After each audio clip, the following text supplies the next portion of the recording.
Brian Carlton, Jr., President of the Bank. Yes, God, take the case on support. Please be seated, remain quiet. All electronic devices should be shut off at this time. Good afternoon, Your Honor. Good afternoon, thank you, Mr. Sheriff. Good afternoon, everybody. Excuse me for starting late. We got some word that maybe there were some folks still in the elevators and crossing the streets, so we want to give people plenty of time to get here. I want to welcome you to this special ceremonial session of the Wake County Superior Court. I especially want to welcome those of you who are here as the family of our departed colleagues. You honor us with your presence. We appreciate you more than you know. I also want to thank you for a couple of things. Thank you for being here, but thank you for sharing your loved ones with us for all those many years. This is in many ways an extended family, and I know that there were times when your loved one was with us more than they were with you. So thank you for sharing them. They were very important people to us, and I'm thrilled that we can be here to honor their memories in this very special, fitting way. So I will now turn the program over to the President of the 10th Judicial District Bar, Maria Lynch. Thank you, Robert. May I put it? Yes. On behalf of the 5,700 members of the 10th Judicial District Bar, welcome to this very special session of court. We pause today to honor and memorialize members of our bar, and the unique aspect of this program is that the remembrance will be made by a fellow lawyer. I never leave these sessions without learning something new about the honorees, and I always feel uplifted as I leave. We couldn't do these sessions without the hard work of the members of our Memorials Committee, and I thank them for that. And welcome again, and I'll now turn the program over to the chair of our Memorials Committee, Brian Oten. Your Honor, Madam President, members of the bar, family and friends, my name is Brian Oten.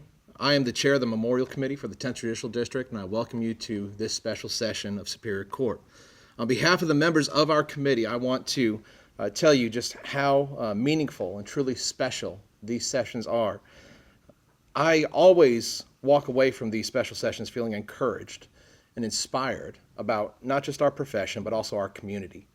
And that's why I feel these special sessions are integral to the fabric of our bar.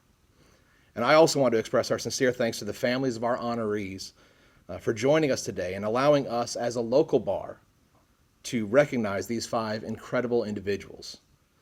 And for those who have previously attended these special sessions, my words will sound familiar, but I do believe they bear repeating. Today we gather not to mourn, but to remember 5 important members of our legal community, to honor their contributions to our profession, perhaps even to share a laugh with a funny memory or learn something new about an individual we've known for some time. And most importantly, to reflect upon and be inspired by the impact that these individuals had not only on our professional lives, but our personal lives as well. And with that, our first honoree is Russell DeMent. And Russell DeMent will be presented by the Honorable Donald Overby. Judge Overby. First of all, I got my hair cut for this, so it's special.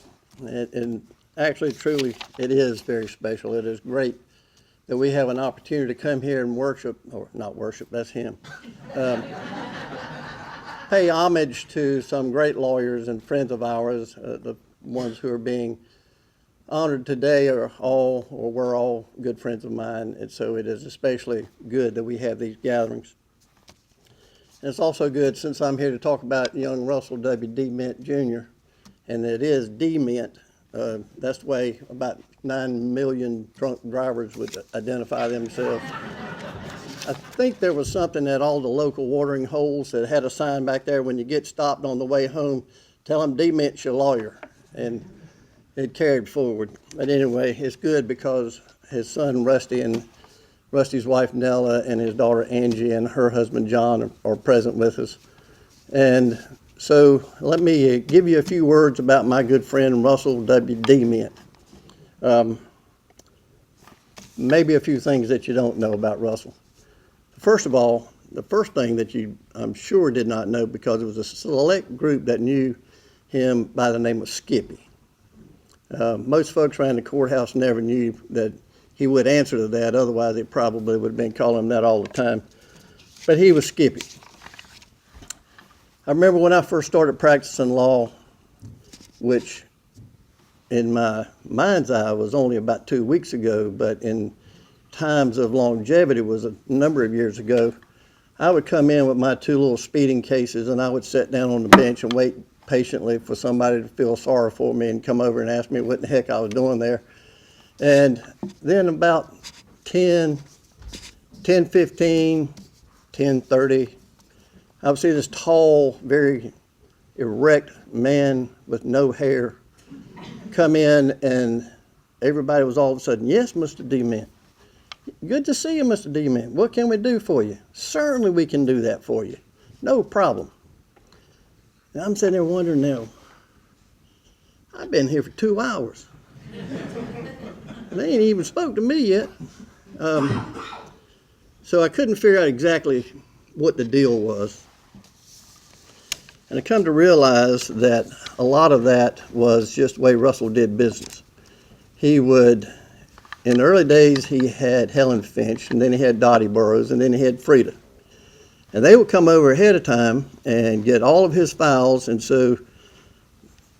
he had cases in every courtroom, every criminal courtroom, so you would see a stack of DeMent files about this tall, and even the motions files, might be about that tall. So he had a lot of work. And his system was let Frida come over, run interference for him, and then he would show up and do whatever needed to be done with the cases. And despite the fact that quite a few of us, initially me included, did not like the DeMent way of doing business. Heard a few district court judges say disparaging things about Russell, but it worked for him, and it actually, in the long run, worked for all of us because he didn't come in and waste everybody's time. He just did what he was supposed to do, and he got the business done. I figured out, too, that part of why he was given that special treatment was due to respect. And it was respect that was earned, not something that was given to him.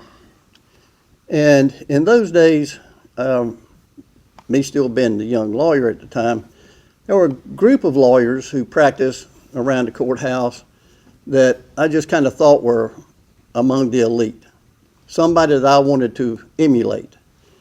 And they would, when speaking either to a judge or to a jury, they would be there's no theatrics or anything, they would just be sincere about what they were talking about. And again, no theatrics, no gimmicks, not loud, not boisterous, but it was almost like when a Southern Baptist preacher comes to your house and wants to talk to you for a few minutes, and he takes your hand and says, "Come over here, son, sit down, let me talk to you for a second." Now, don't y'all ask me why I would know about a Southern Baptist preacher coming to your house and talk to you. But by the time they talk to you in that soothing, calm voice, for about 5 minutes, you want to believe them.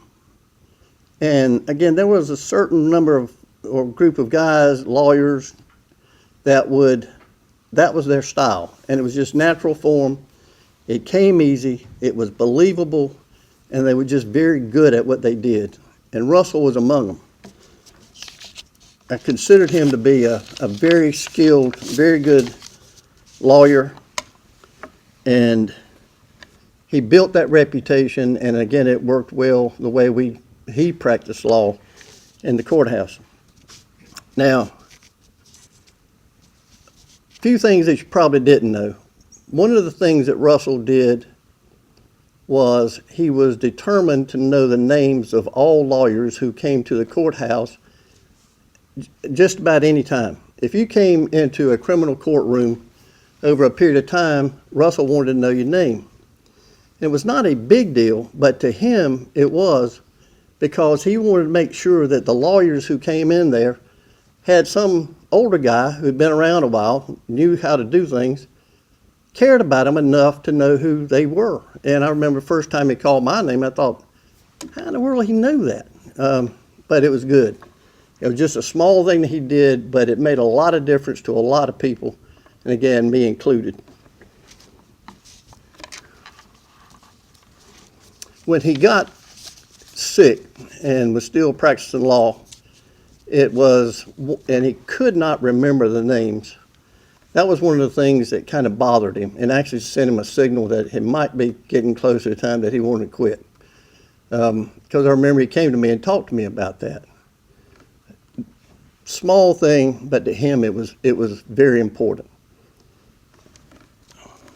Now, also, at some point early on, he started talking to me. He came in, and we were both sitting outside in one of the ante rooms beside the courthouse. Beside the courtroom, and he asked me if I liked fishing. I said, "Yeah, I like fishing," but see, I'm thinking about something about the size of your hand. He was thinking about something the size of a car. And I found that out pretty quickly. We started talking some more, and over the course of a few short weeks, he said, "Well, do you ever go out in the ocean? You ever been offshore?" And so I kind of proudly said, "Yeah, man, I was into scuba diving about 10 or 12 years, so I used to go offshore a lot." And then I had to add a little something and said, "And I never threw up. I never got seasick." He just very quickly said, "You just ain't been offshore enough." So he invited me to go fishing with him, and he was right. I had not been offshore enough. And it showed itself pretty quickly. Russell would go out, if it was a tournament, a marlin tournament, he would go out. It didn't make much difference. One time we fished, and it was only 3 boats out of 190 that went out that day. And we just held on and prayed that we could get back. And we did. We did. But that translated into me fishing marlin tournaments with Russell for 21 years. And that was huge, because when you're marlin fishing, it's not like sitting on the bank with a cane pole and a bobber. You're out there dragging baits. And I mean, you drag them for hours. And sometimes you catch something. Most of the time you don't.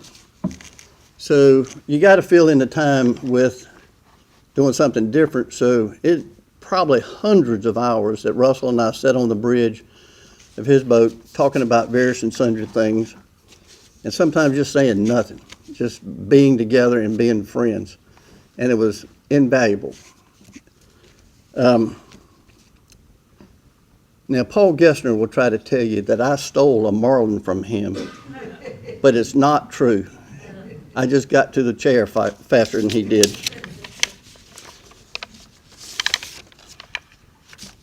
He was generous, very generous to me, and the great thing was he never expected anything in return except friendship. And to me, that was invaluable as well. All he wanted was for me to be his buddy. That was,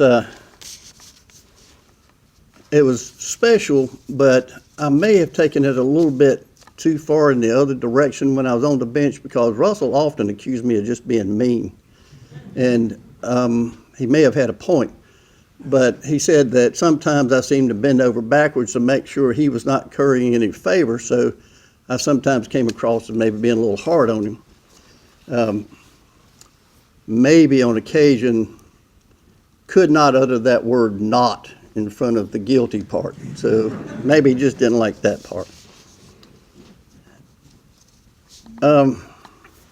Russell just loved being outdoors. He just loved being outdoors. He loved to hunt. I never joined with him in those pursuits. But he did. He loved to hunt, he loved to fish, and just loved being outside. Now, one of his special talents was that he liked to putter. Now, by that I mean just kind of doing stuff. You go outside and you find something and you tinker with it. And he had stuff to tinker with all the time. So when it came, if I was in Moorhead, I was going to go around and see Russell, I would never go to the front door. I'd always go around the house and go down to where all the boats were, because that's where Russell was. And he would just be tinkering on stuff, but that was what he liked to do. He was not going to be sitting inside. And when we practice law, especially when we're in court, you got to sit inside and do what you got to do. Well, Russell was not much for sitting inside when he didn't have to. He was very passionate about a number of things, and some things that he just truly loved. One was Wake Forest University, although I think it was Wake Forest College when he went. He loved the ocean, he loved hunting, he loved practicing law, and I think he was really good at it. But mostly, the big thing that you had to know about Russell was his love for his family. To him, they came above it. Everybody and anything else that there was. It was his family came first. And it kind of started with his dear sweet wife, Miss Lynn. And they started dating at the ripe old age of 5. I know they were advanced, but that's when they started, was when they were 5. They were mascots for the Knightdale High School graduating class, and they neither of them ever dated anybody else in their entire lives. So to me, that alone is remarkable. I mean, for me personally, that's really remarkable. I'm not getting into that one either. He was, again, fiercely devoted to his family, and for me, the good part was they made me feel like I was family. I was just another one of the crowd to them. I was just like their son, just like their daughter. I was just part of who was supposed to be there. And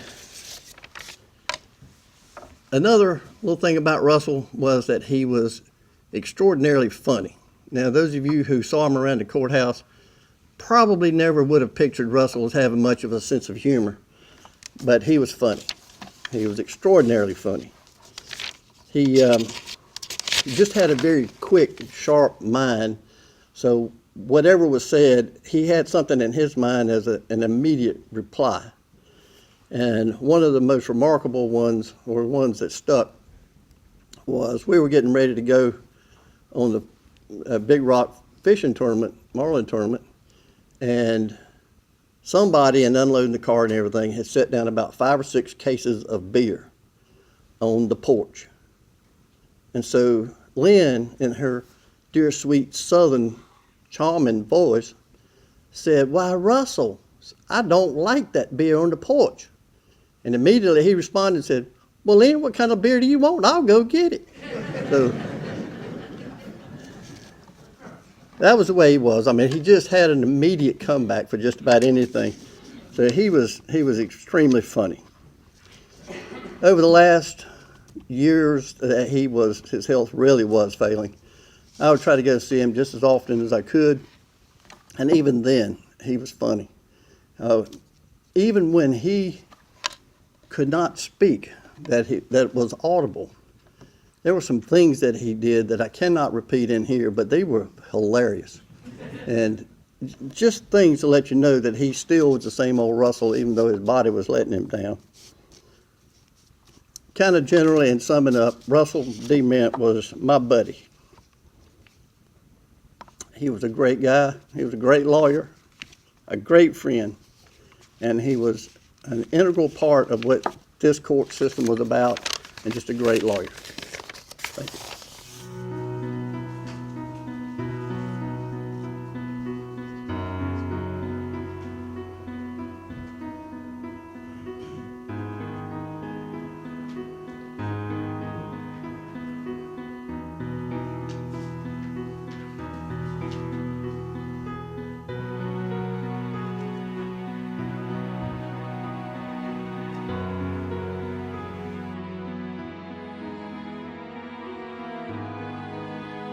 Our next honoree, AP Carlton. He will be presented by the Honorable Julian Mann. Judge Mann. May it please the court. Judge Overby is always a tough act to follow.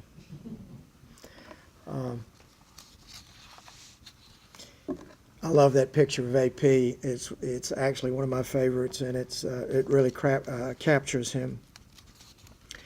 My tribute today is given on behalf of AP's wife, Blair, her children and her grandchildren, and on behalf of AP's children and grandchildren, and they were just one big mesh of family. AP was my friend. but everyone here that knows AP knows he was a complex, brilliant, somewhat of a complicated person, and paying tribute to AP, quite frankly, falls within the contradiction of both an arduous and a very simple task. What I'm about to recount is recalled mostly from a dim memory and a fair amount of hearsay. I have used as sources my personal recollection and other sources. If I misstate anything, the error is mine alone. And certainly if AP were here, he would eventually correct the record and correct me, both publicly and privately. AP was born in Raleigh, few people know that, and on August 27th, 1947. But his family soon moved to Greensboro, where he grew up and attended public schools there. Before graduating from Grimsley High School, AP enjoyed scouting, and he earned the rank of Eagle Scout. At Grimsley, according to AP, who was at times prone to self-aggrandizement, was the star of the Grimsley basketball team. There is some recorded evidence and several surviving eyewitnesses. He never, though, let any Raleigh Needham Broughton High School alumnus, including me and particularly Greg Crampton, who played center for Broughton that year, that Grimsley High School defeated the Broughton Caps on the way to the state's 4A basketball championship. I was there that night in Holiday Gym and remember the game quite well, and although Pete Maravich scored nearly 50 points, the Caps lost that night in overtime to the eventual 4A champions, Grimsley High School. Much later, AP conceded there were 4 other starters on the team beside himself. After attending UNC Chapel Hill, he earned his BS degree in business. He later earned a master's degree in public administration from Dayton University, while at the same time serving in the United States Air Force for 3 years. He then returned to Chapel Hill for law school. He enjoyed his days at the UNC Law School, and he always enjoyed talking about the backbenchers that were there with him. Pretty good crowd. Bob Edmonds, former Supreme Court Justice, was there, and I think Robin Hudson was also a classmate, but I'm pretty sure she did not stay on the back row. We pretty much started out practicing law together, AP and I.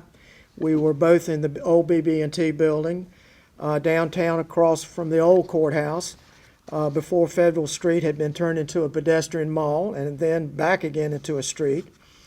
He was introduced to the court by his friend Ed Aycock and sworn in by the late Superior Court Judge Pilston Godwin. At that time, AP was known as Al, and Ed was known as Buddy. AP's first association in the law at that time, like so many others, was very small, consisting of John Huggard and 1 or 2 others. I think Judge Overby joined that firm later. And like AP, John and Judge Overby became very successful. After several years in general practice, though, AP joined the North Carolina Bankers Association as counsel and lobbyist. He later was succeeded by Ed Aycock, his friend, who introduced him to the court. AP left there as the in-house counsel for a position with the Bank of North Carolina. They moved to Charlotte, and so AP wanted to stay in Raleigh, and he practiced with the law firm of Sanford, Cannon, Adams, McCullough, and Beard. This firm later merged with the Charlotte-based mega firm Parker Poe, and soon thereafter AP left that firm and joined the McNair law firm, foray into North Carolina. McNair, being a former South Carolina governor, was later joined by Terry Sanford, as most in this courtroom know, as one of our more prominent governors of the last century. Later, McNair withdrew, and former Governor Jim Holzhauser became his partner. He practiced with 2 former North Carolina governors. While there at the McNair firm, something happened, and he received a call one day from Judge Clyde Hamilton from South Carolina, who had a recommendation. Many years later, AP often reminisced about that conversation, remembering the most glowing recommendation that he had ever heard, It proved, I would say, not to be only true, but prophetic. This new associate that Judge Hamilton recommended was none other than our present Chief Justice of the Supreme Court, Mark Martin. After hiring young Mark Martin, both careers began to take a flight on separate paths upward. On November 14th of this past year, Chief Justice Martin posthumously awarded AP the Friend of the Court, the highest award given by the judicial branch. Blair was there to accept, and it was at the Campbell Law Symposium, which revisited Watergate through the eyes of surviving North Carolina participants, a program AP had been planning prior to his death. On that day, Chief Justice Martin said, quote, "I'm not sure what he saw in me, but he offered me my first job as a lawyer. I'll always be grateful to him for that opportunity and for the things that I learned working under him. He taught me what it takes to be a professional, and he taught me that success means nothing without integrity and kindness." As most of us all in this courtroom know today, AP served as the president of the American Bar Association. He knew what he wanted to accomplish, and he knew how to get there by moving through the ABA bureaucracy. Diane and I were there on many occasions when Blair was there beside him, and I always believe that Blair did such an admirable job with AP there, but was not always, if you asked her, might be the place she wanted to be the most. But she was always there, and she did a magnificent job, particularly with one presidential reception in San Francisco. AP had practically grown up as a young lawyer and became the chair of the House of Delegates, and then he became ABA president. His greatest achievement, in my opinion, was the creation of the Commission on the 25th Century Judiciary. This commission produced a meticulous report containing 225 pages, written by some of the brightest lawyers, judges, and scholars in the United States. Luke Bierman, the dean of the Elon Law School, was the reporter. All 31 recommendations were adopted by the ABA House of Delegates. AP intentionally brought the North Carolina Bar Association and the North Carolina State Bar as hosts and collaborators when this commission convened at the North Carolina Bar Center. After AP completed his tenure in the ABA, all he ever wanted to do was return to the practice of law. He severed pretty much all of his relationships with the ABA except for a small group of circle of friends, mostly prior and subsequent ABA presidents, including the current president-elect Judy Perry Martinez. Because that era for him had ended, he wanted to return to his first love, and that was the everyday practice of law. He could not do both. He had to leave. He said this in an interview with the North Carolina Bar Association's, quote, "I'm a lawyer and I like practicing law. Now I'm ready to do what I enjoy, and what I enjoy doing most of all is practicing law." AP was the only North Carolinian to serve as both chair of the ABA House of Delegates and the president of the American Bar Association. Most of you know that Willis Smith was also a president of the ABA. AP admired Willis Smith, and I kept trying to urge AP to emulate some of the later accomplishments of Willis Smith, and he firmly and constantly turned me down. He said, "I love the practice of law. I love solving problems and giving sound legal advice." AP later moved from bigger firms to smaller firms, to partnerships, and then to solo practice. At the last, the Carlton group ground down to just AP and Angie, who is here with us today. AP really loved Angie. She was the business manager, and she was the brightest and the best, and we are very fortunate to have her now employed with the Office of Administrative Hearings. AP was the consummate business and financial lawyer with a concentration in corporate governance, regulated industries, corporate and public finance, financial and nonprofit institutions, and public policy. He was consistently named to North Carolina's legal elite and deemed a super lawyer by the North Carolina Lawyer magazine, and was one of the premier business attorneys in the state. However, later, AP became quite the trial and the appellate lawyer, and he loved his practice on Oberlin Road, and he loved going to work every day. AP was also asked to sit on the Chief Justice Commission on the Administrative Law and Justice. AP served his community as a member and chairman of the University of North Carolina Wilmington Board of Trustees, a member of the Elon University Law School Board of Advisors, and a member of the Board of Directors of the University of North Carolina Center for Banking and Finance.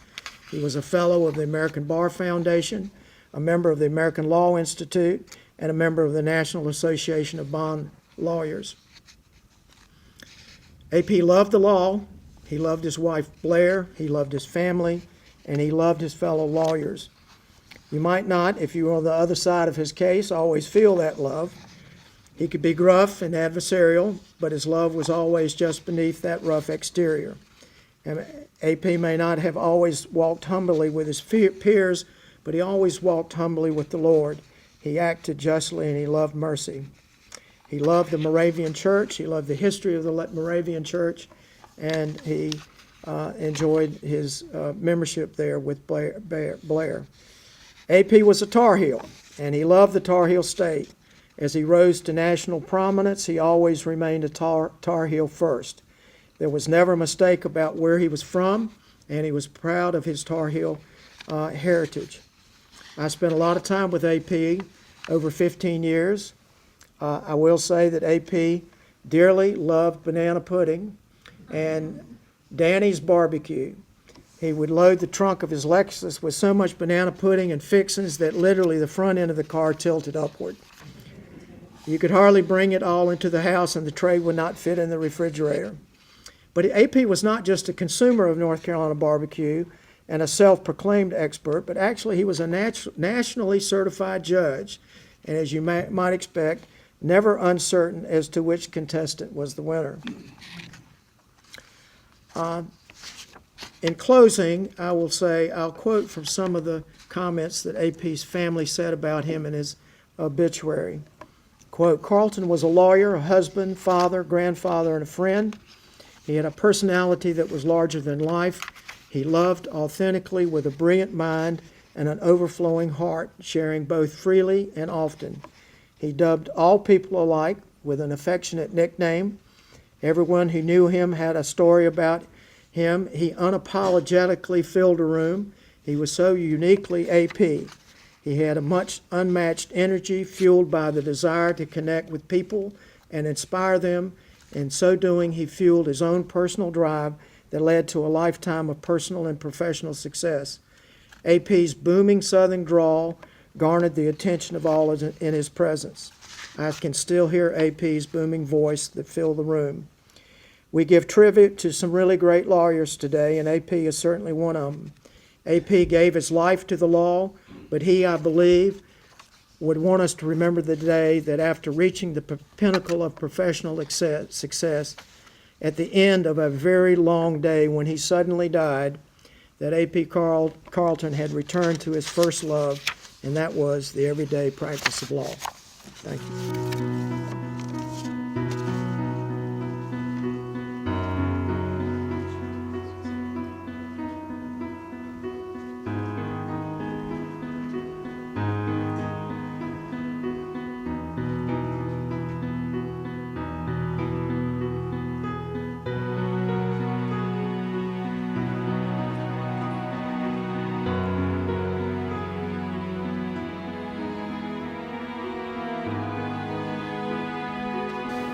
Honoree is Samuel Johnson. We have a very special presentation by his paralegal, Beth Robertson. Well, thank you. I'm very honored to be here today and very privileged, and I appreciate the bar allowing me to speak today. Before I left work, my colleague, I was telling her how nervous I was going to be, and I hope I could get through this without crying. And she said, look to the left, stare at the lights. It's physically impossible to cry. So I will try not to give this entire speech staring at the top corner of this courtroom. My name's Beth Robertson, and I worked as Mr. Johnson's paralegal for the last 25 years that he was working. When I spoke to Emily about presenting today, she said, you needed to give a 5 or 7 minute presentation, and I was a little overwhelmed by that task, but then I thought, I got a lot of stories after 25 years. How am I going to get them all in? So let me just give you a little background on Sam. If you knew him, you've probably read his book or know most of this, but this is the bullet list. So he passed away last October at the age of 90. Sam grew up on a farm in Sampson County, and at the age of 16, he left the farm to attend Pfeiffer Junior College. The farm definitely shaped his life. And he was also a huge supporter of Pfeiffer throughout the years. After graduating from Pfeiffer, he joined the Navy, studied electronics, and graduated from the Naval Research Lab in Washington, D.C. He then enrolled at UNC Chapel Hill, and I'm an NC State fan, but we still got along. And he attained his undergraduate law degree while at Chapel Hill. And during that time, he met and married his wife, Ann Johnson. While he was in Chapel Hill, I found this fascinating, is he actually dropped out of school for a year and moved to Mexico to become a writer, and actually met the likes of Ernest Hemingway. And Anne went down to Mexico, said, "You're coming back to Raleigh," pulled him back to Raleigh. They got married, and he finished undergraduate in law school. And I just have this vision of Anne like grabbing him by the ear, pulling him back to town. While he was in law school, he worked many jobs. He actually typed in Spanish just to support he and his wife. In January 1955, he opened his own law practice here in Raleigh. He was the founding member of Johnson, Hearn, Vinegar, and G, which is just a block up the road, and a lot of his law partners are here today, George, Hearn, Glenn G, Gene Boyles. He has 2 children, Bill and Leslie. He had 3 grandchildren, Blake, Emily, and Jake, and 1 dog, Rusty. And sorry to say, Bill, Rusty may have been the favorites. He was president of the North Carolina Young Democrats. He was a member of the North Carolina House of Representatives for 10 years. He helped with many high-profile campaigns in North Carolina. I actually remember answering the phone at 7 a.m. one morning, and it was Governor Hunt after his election, which was just amazing to me. He started his legislative practice and was ranked one of the #1 lobbyists in the state for many years. So he successfully had a law practice after that, and he handled a lot of estate planning and small business matters. He wrote a book, and then after 62 years, he retired from the law, which I find amazing. He loved the law, he loved his work, he loved helping clients. Some may say he was a workaholic. When we started working together, it was 7 days a week, almost 24 hours a day. But that's the bullet list. But here's one I want to say about Sam. During a talk part. Okay, so my journey started with Sam in 1991. I was a junior at NC State, and I wanted to get some experience working in a law firm. I was majoring in political science. And so I was looking for a job. Now, Sam's wife, Ann, and my mother were in a bridge group together. And if anybody knows about bridge groups in Raleigh, they carry a lot of power and influence. So I walked into my first interview with Sam, and he said, "Well, this is going to be easy. My wife said I have to hire you. You start tomorrow." And that's where we started our 25-year journey together. And let me tell you, we hit the ground running that first day and never stopped. It was when the legislature was in session. It was before email. And we were working on a white paper that we were going to personally hand out to every legislator in the building. During those 25 years, the last 8 of those years, Sam had some vision problems. And so he wasn't able to drive. So not only was I his paralegal, I became his driver. We would spend every morning in the car dropping my son off, talking about our day, talking about our family, solving world's problems. We spent hours discussing what we were going to name his dog. And we actually finally made the decision of what the dog's name sitting in the parking lot at DMV. Also on my drive to work today, I was thinking about what I was going to say. And today is the first day of the state fair. And Sam and I usually, when the fair was open, we'd go there bright and early, 7 a.m., have breakfast, meet with the commissioner of agriculture, just walk around and look at the animals and then head to work. It was an unusual but wonderful relationship. So what did I learn working from Sam? A lot. I learned a work ethic. So Sam had at least 4 full-time people working for him. He had 2 full-time staff members, sometimes part-time staff members. And he also had 2 full-time ladies working at home. So he would work with people in the office. He would dictate tapes all day long. We'd drop them off in the morning. We'd pick them up at night. He just didn't stop until he cleared his desk. He was not going to procrastinate, just going to take everything on. So what did I learn? I learned, Don't procrastinate. Just put your mind to it, push through, get a project. Don't stop until you're completed. Compassion. Sam had a longtime legal secretary named Lucille Lee. And Lucille had lost her husband at a very early age, and she actually had 2 young children that she had to raise on her own. So Sam would actually dictate all day, drop off tapes for her at night. She would type them overnight. He'd pick them up in the morning. And this allowed Lucille to stay home and help raise her children and work full time. He took care of her family. They had this lifelong friendship, and her children are still lifelong friends of the family. He spent much of his time dedicating to helping others. He was also very quietly volunteering, helping people in his church. And he also did a lot of work for the Raleigh Lions Clinic for the blind. He liked to do a lot of estate planning work, and he would also help with legislation. So what did I learn from him? Take care of your family, take care of your friends, and take care of your community. Diligence. So Sam, when he put his mind to something, would not stop. He created a photo journal, and he went back and took every picture of his family, of his friends. He wrote a little story about each one. He created this journal in triplicate, because you have to have more than just one copy. It literally took him 5 years to finish this project. So we had one for each of his family. We had a little office at the firm dedicated to his project and files.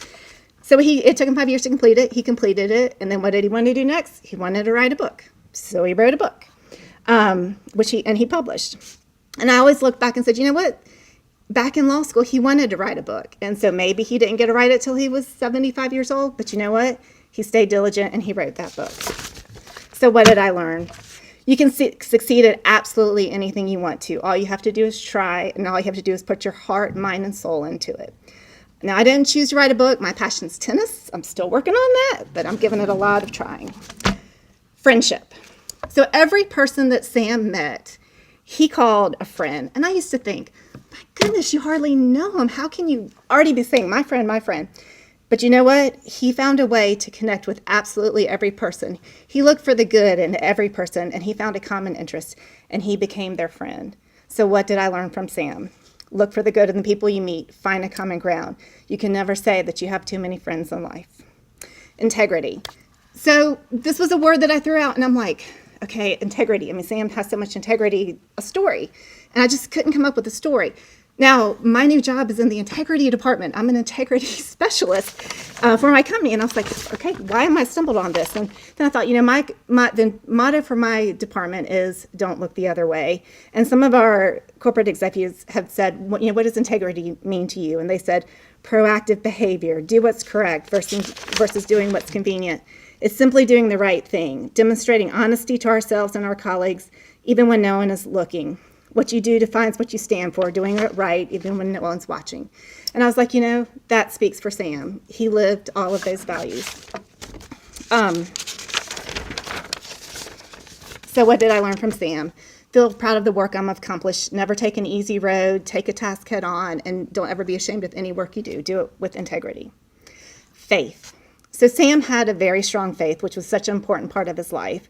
One of his most favorite times was when he and his son Bill had signed up to do a Bible study together. He just enjoyed the time with his son, the fellowship, and the studying of the book. And in his later life, he spent many times just studying and reading chapters of the Bible. And so what did I learn from Sam?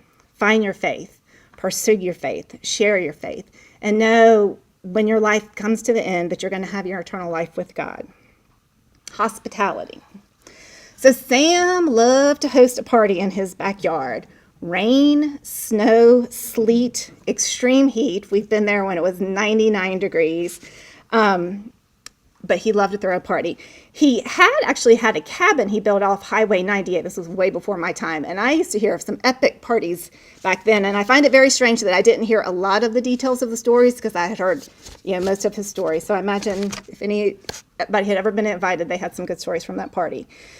Sam also built in his backyard, if you ever had a chance to go to his yard, these, and I don't even know what to describe them as. They're little houses or sheds or playhouses. I mean, it's super sheds.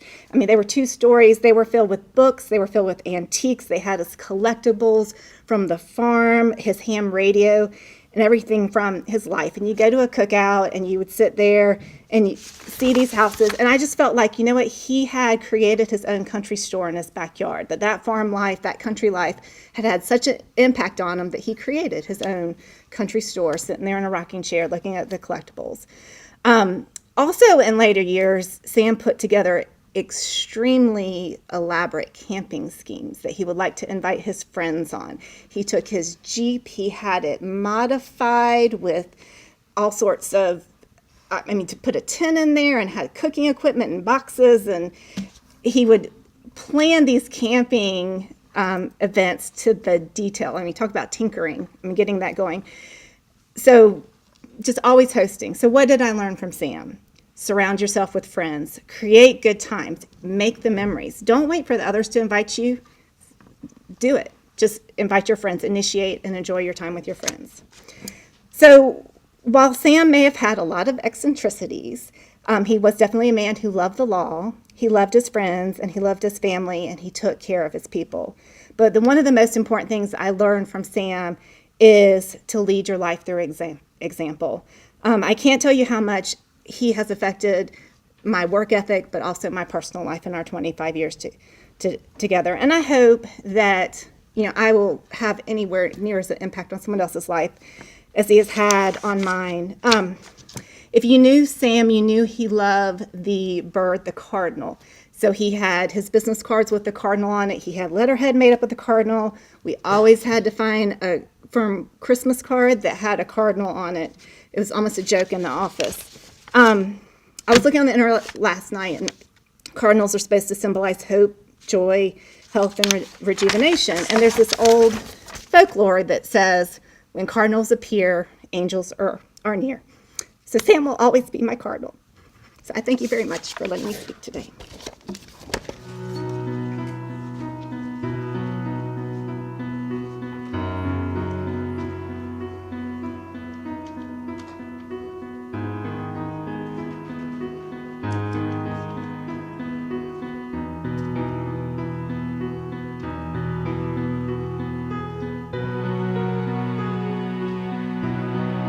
Our next honoree is Randy Hill, and Randy will be presented by Renee Jordan. May it please the court. First, I want to thank you so much for choosing me to speak on behalf of Randy. He had so many people that could be standing here doing this, so I'm very honored. I want to start with a quote from Jane Goodall. You cannot get through a single day without having an impact on the world around you. What you do makes a difference, and you have to decide what kind of difference you want to make. This quote sticks out to me when I think of Randy Hill.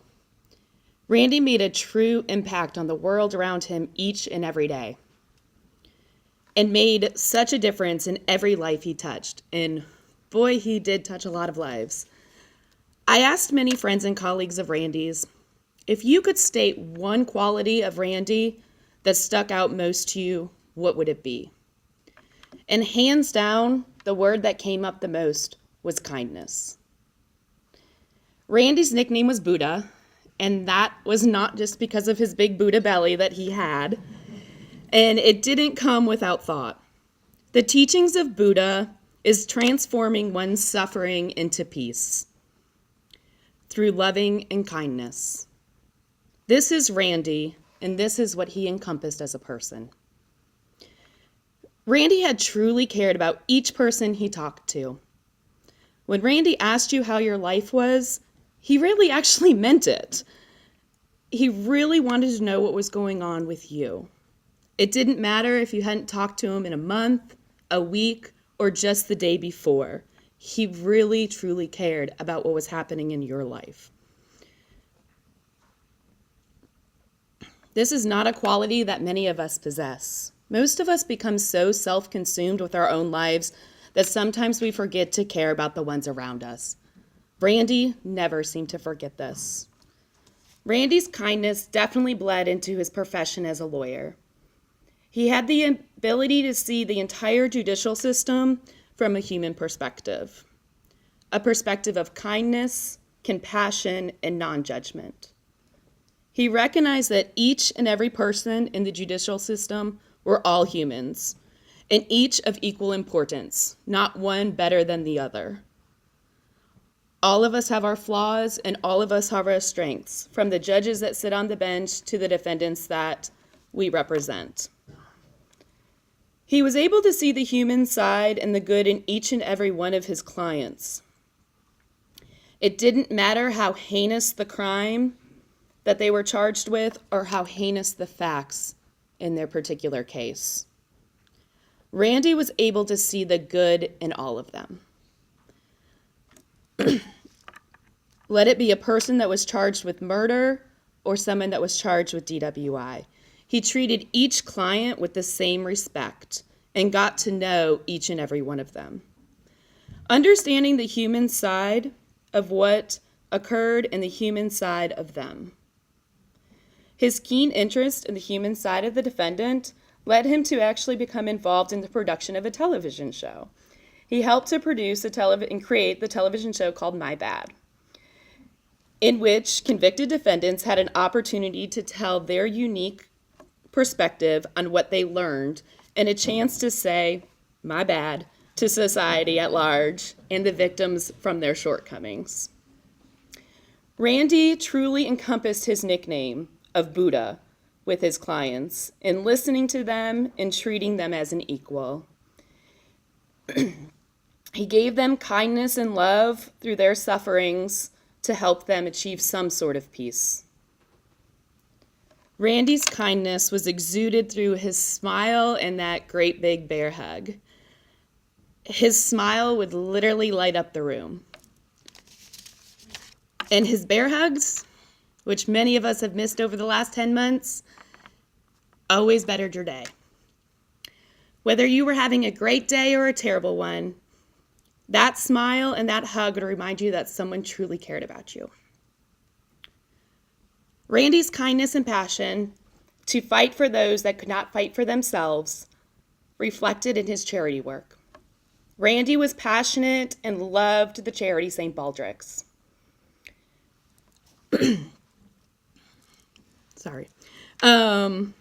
Which raises money for childhood cancer research.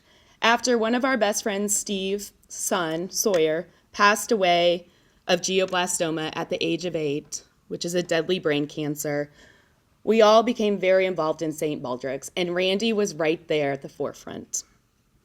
In fact, those of you that know me know that I have shaved my head 3 years for St. Baldrick's, the last one being in 2017, in which I had absolutely no intention of shaving my head that year.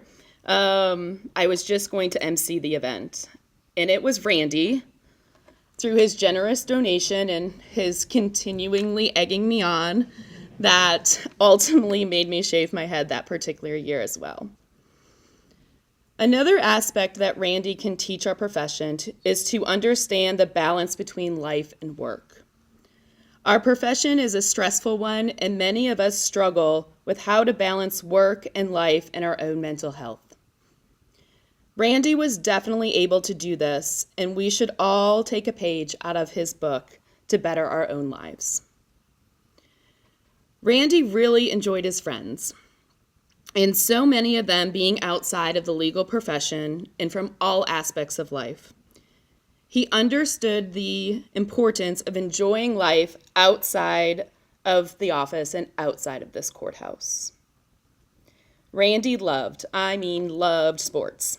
He was an amazing bowler, for those of you that don't know, and a very avid golfer as well.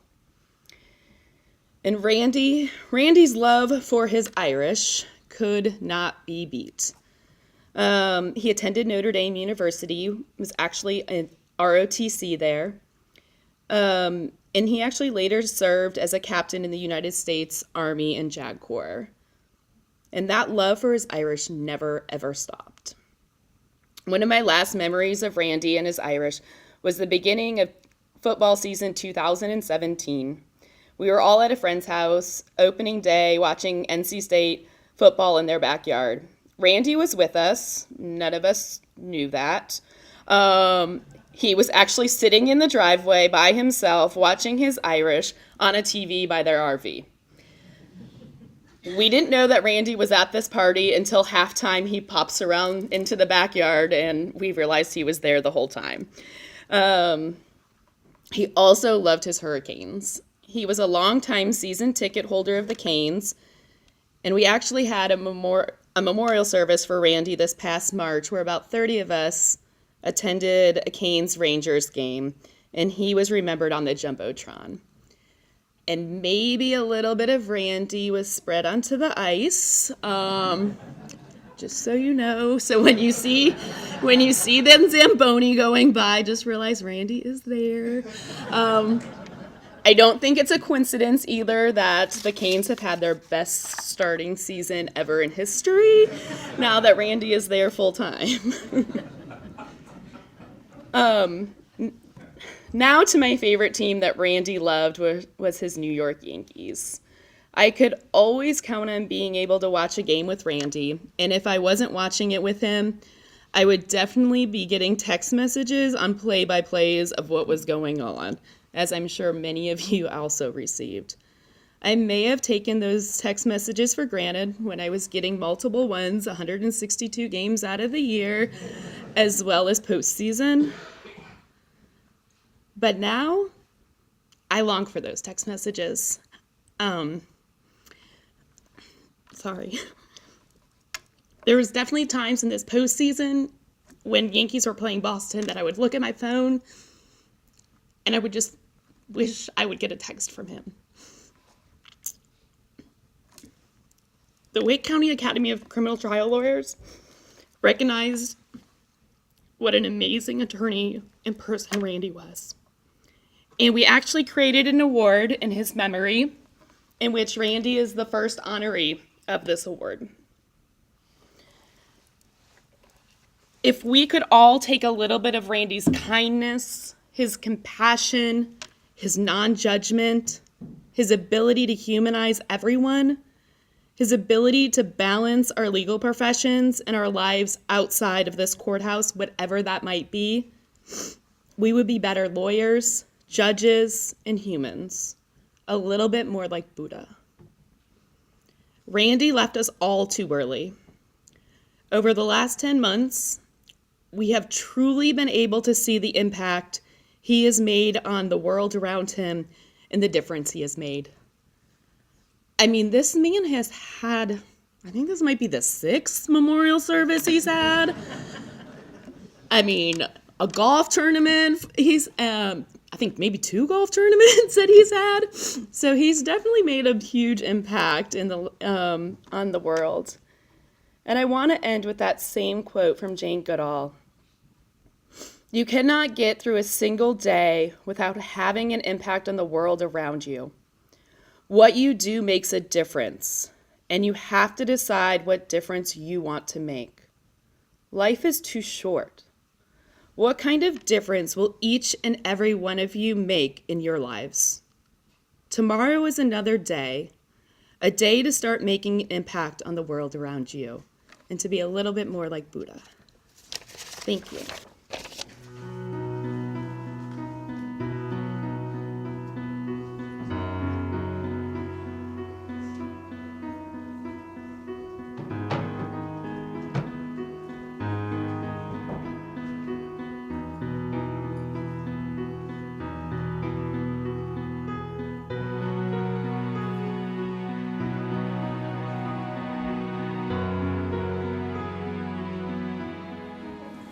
Our final honoree is John MacKethan, and John will be presented by Dan Cahill. At the outset, let me say that it's times like these that make me incredibly proud to be a member of the Wake County Bar. I mean, this is really something special, more than any other bar. Cindy, Alex, and Karen, thank you for giving me the chance to speak about my friend and law partner, John MacKethan. I knew John for 45 years. My parents lived one street over. As a young boy, I mowed John and Cindy's yard. I took care of those 2 kids on the front row, and I walked their dog. My parents always viewed John and Cindy as such an impressive couple. Cindy was a scholar and an English professor who could lighten up a room wherever she went. John, a man of great intellect and accomplishment, he was both a CPA and a lawyer, something my parents found extremely impressive. My parents would often tell me, "Oh, if you could only work at John MacKethan's law firm." Well, I think that worked out okay for both of us. I'm glad we both had the chance to be law partners. John spent his formative years in Whitakers in Nash County. He was raised by his mother and an aunt that was very dear to him. He attended Chapel Hill and obtained his accounting degree in 1965, where he was also Phi Beta Kappa, and then his law degree in 1968. Given his scholastic aptitude, it was really no surprise that he immediately passed both the CPA exam and the bar exam. In the summer of 1968, he joined the Raleigh office of Pete Marwick and began his career as an accountant. When he was asked why he became an accountant instead of an attorney, honoring his Scottish heritage, he said, "Starting salaries for accounting firms were $200 more per year." John became an accountant. The John MacKethan I will remember is a man who was kind, highly intellectual, pensive, thoughtful, and deliberate. He always thought before he gave you his opinions on a topic. John was understated. Several of John's friends remarked to me that Cindy made him a better person and a heck of a lot more fun to be around. Their friends described Cindy, as she is today, beautiful, extroverted, a vivacious Midwesterner, and resembling Jackie Kennedy. When John introduced Cindy to his friends in 1969, his stock rose in their eyes. They saw a different side of John. Cindy brought out the best in him. John spent 15 years with Pete Marwick, becoming a tax partner with the firm. In 1983, he engaged in the full-time practice of law and worked with Sproul, Trotter, and Lane in Raleigh. In 1986, through a merger, he became a member of Pointer and Sproul. And he practiced there until he died last year as a corporate and tax partner. In his early years as a tax practitioner, John's office at Pete Marwick was 2 doors down from the old Pointer firm.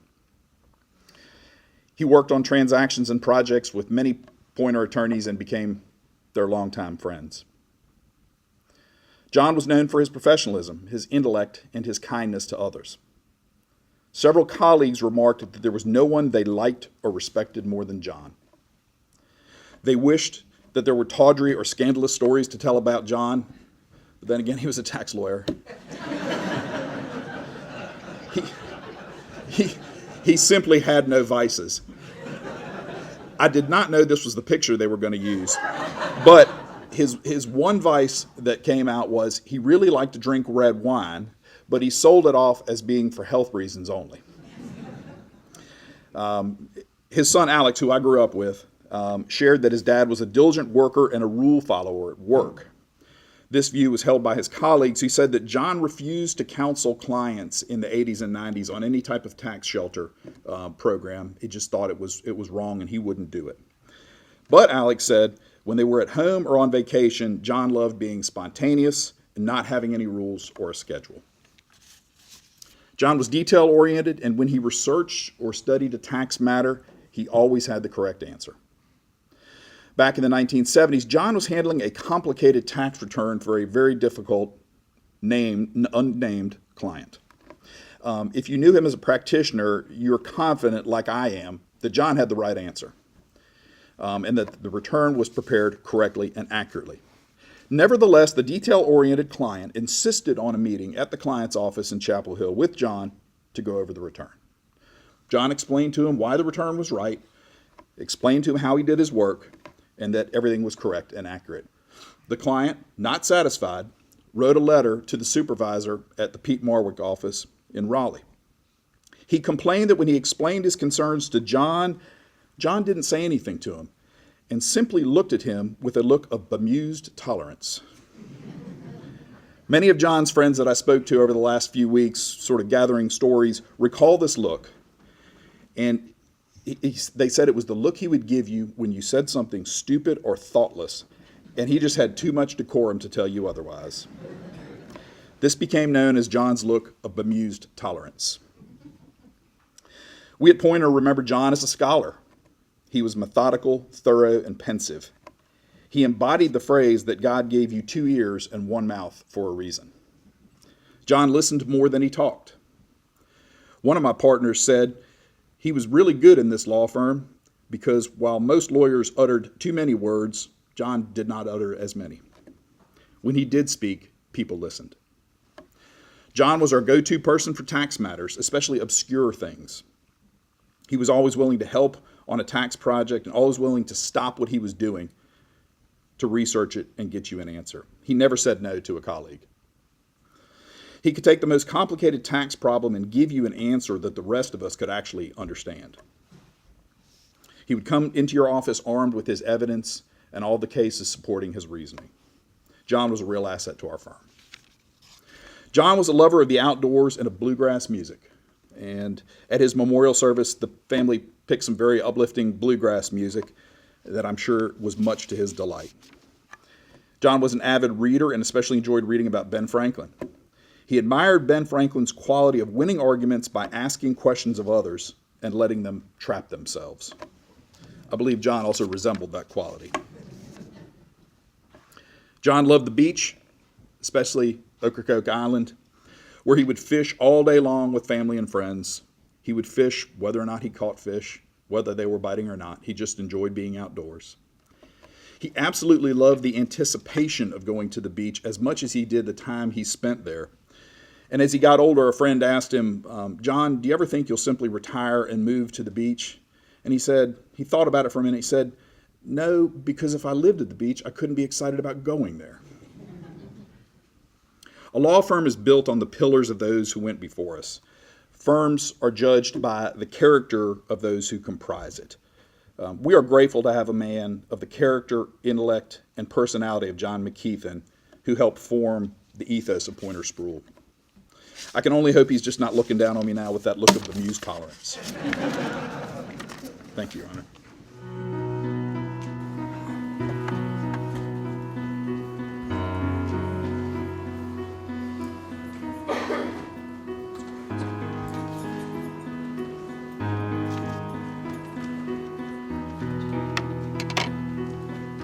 That concludes today's program. I want to thank all of our presenters for your thoughtful words, your shared memories. And thank you to all the members of the Memorial Committee for your continued excellent work in putting these sessions together. Many thanks to our videographer, Caleb Childers, to Charla Sharp, Whitney Von Hom of the 10th Judicial District and the Wake County Bar, to your honor for presiding over this special session, and to Clerk Knox and her staff. Mr. Bailiff, thank you as well. And of course to everyone attending. Thank you for coming here and joining us for this very special occasion. With that, I turn it over to you, Judge. Thank you very much, Mr. Oden. The most special thanks of all goes to you for all of your hard work. Thank you very much on behalf of everybody here, and thanks everybody for their hard work. Mr. Sheriff, if you would please place this special ceremonial session of the Superior Court of Wake County into adjournment. Sign it out. Yes, Your Honor. All rise. Oh, yes, oh, yes, oh, yes. The special session of the Superior Court of the County of Wake now stands adjourned. Sign it, die. God save the state of the honorable court. Thank you very much.